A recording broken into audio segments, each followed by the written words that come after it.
Hey everybody, Mike here with the cheapest ride, and welcome back to the channel, you guys. It's been quite some time, and truth be told, I've missed you guys. I've missed getting on the mic, and I've certainly missed actually being on a motorcycle. It's been quite some time. I have a new bike. I actually have two new bikes, and we're going to talk about those very shortly in some upcoming videos.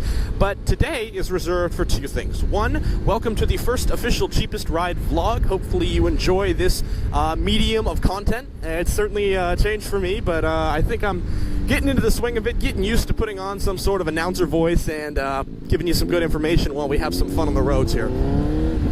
Anyways, what we're doing today is very near and dear to my heart. I want to give you a final send-off review of the Lifan KPM200. You may have noticed this is not in fact a Lifan bike at all. This is a Benelli TNT 600. This is the bike that I actually replaced it with.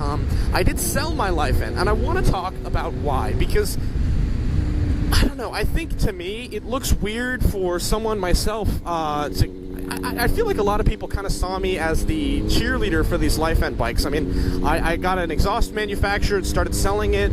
I've put so many good words out there for Lifan as a company, Venom Motorsports as a dealership, and I do love those bikes, dude, but it's silly that I sold it, and I want to address that. I didn't sell it because of any reliability issues, so I want to just put that out there first. I had 8,000 miles on the clock when I actually sold the bike, and in that time, over 2 years, the bike functioned as if it was brand new the day I sold it. I mean, just absolutely perfect. And I want to make that known, because if reliability is a concern, don't be. Upon further research, so I do believe it's based off a Kawasaki engine, 200, but I've also been told that Lifan was subcontracted out by Honda for quite some time to manufacture their engines as well. So, in terms of quality, it is a Honda. That's what I've been told. That's what I've felt. I mean, it's already what I've felt inside myself for quite some time. You know, when you ride the thing, it feels like a Honda. But it's cool to have that actually verified. And there's some sources I'll try and link in the description there. But yeah, I didn't sell it because of the reliability issues.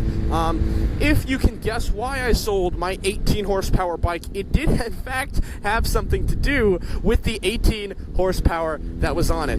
In fact, right before I sold it, I don't really know what I was thinking, but I tried to make like this little short explaining why I sold it. Here it is. Let me just play that for you. Okay, so I gotta make this video. It's like 11 at night, but I wanna rant. Who should buy this bike? This is the Lifan KPM200, if you're not already subscribed. Great bike. I've had it for 2 years. Absolutely love it. I have put a couple thousand miles on it. I've been having fun. Let's take a look at that. 58, 79. I mean, you know, I'm riding around on this, okay? I know my way around this bike now. I've had it for a while, like 2 years, okay? Should you buy it? Should you take this over like a Rebel 300 or any other bike you could walk into a dealership with? Honestly, it depends on use case.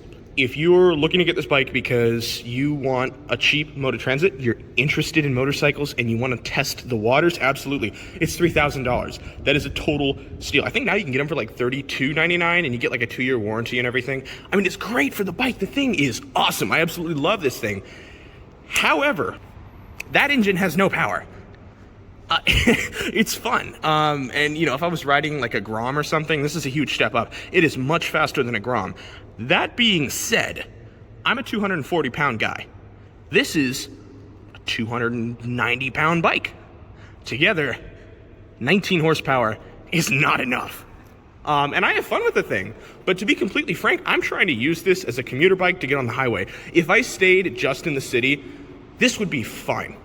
That's just my honest opinion. I love this thing, but it is too slow to just take around if you're trying to do anything else. So if you're playing around, you know, in the city streets, go for it. I mean, it sounds great. This has got a custom pipe on it.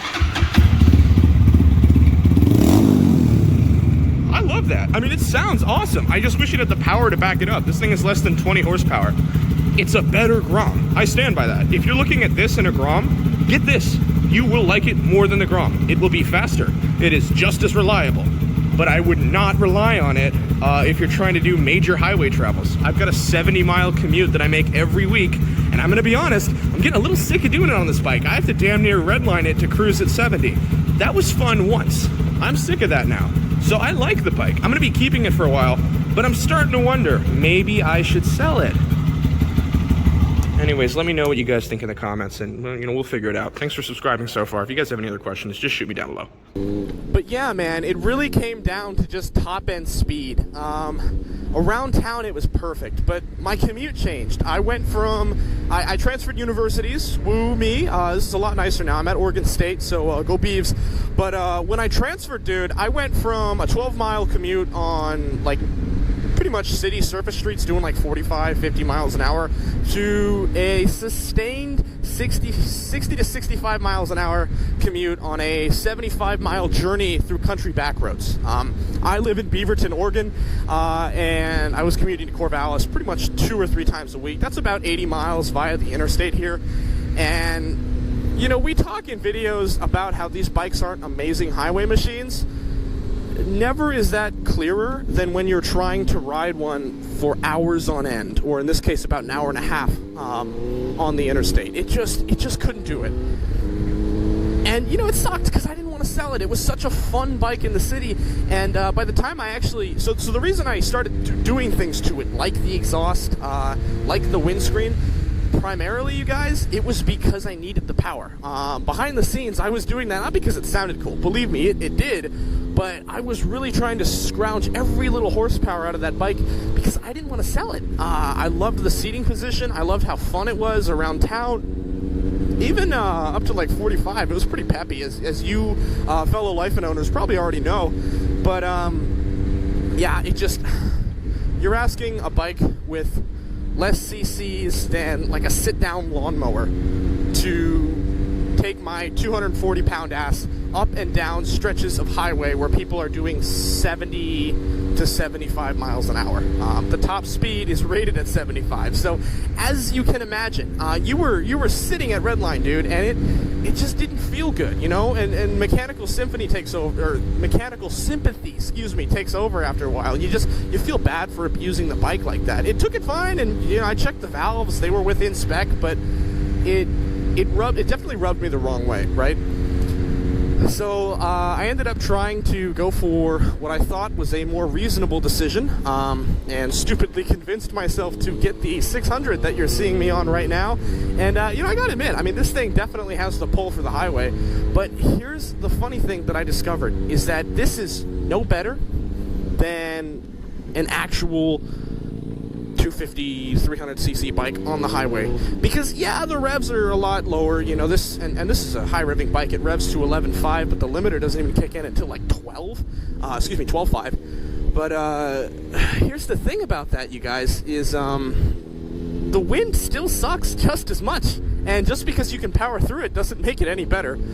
On back roads, you just want to push it more. 55 on this bike, in terms of the speed that the motor is capable of, is pretty much nothing. Whereas the Lifan, that was a really comfortable cruising speed. And this thing would much rather cruise at like 70 just all day. And so you can kind of see pretty quickly how you run into some issues there. There's a difference of performance that you can really feel. And it makes sense. 18 horsepower on the KPM to about 80 on this bike. So you do notice it, and I thought that I needed to sell that bike if I wanted to have fun. And am I glad that I got a 600? Sure. Did I need it? Probably not. Yeah, it's fun to do stuff like that, but in the city, this thing sucks, dude. You have to drive slow, you've got to obey speed limits. And if you've got a KPM, if you want to speed on it, you basically have to mash the throttle for about 30 seconds and actively decide to speed.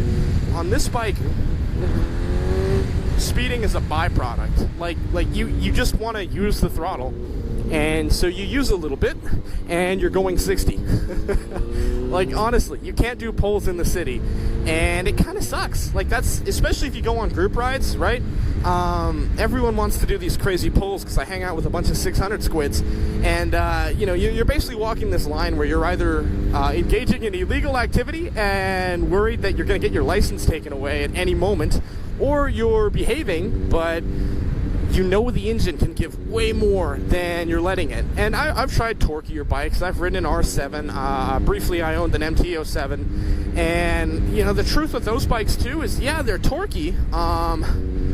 But again, it's the same thing. They just have so much power that you really only get to use 2 or 3 gears before you're just breaking speed limits. At the end of the day, 60 horsepower it's a lot of ponies, man. So the KPM for me fills this really cool niche that it's fun to ride with, and it's entertaining for how small it is while still being very usable. And really not a week goes by where I'm like, man, I wish I had a tiny bike.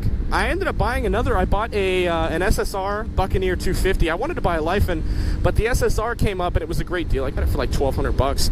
So you're going to see some content for that bike in particular. For those of us who are diehard Lifan fans, myself still included, I still love their bikes. I do want to buy another, and that's on the agenda for this coming year, is I am going to get another Lifan. I gotta be honest, you guys, I really want to do a full track prep series on a KPR200. I think the addition of that windscreen that you have and the more streamlined bodywork, I think we can hit some pretty high speeds. So the goal for the KPR is I want to get one and I want to hit 90 miles an hour, which is ludicrous on a bike like that, but damn it, dude, we're gonna try. So that's kind of the goal for the future here, but as it stands right now, that's kind of where things are, you guys. We're gonna see some more KP content eventually. Right now, I have a couple videos planned for you. One is gonna be a review of the SSR, of the SSR 250, and of course this Benelli 600 Cafe Racer.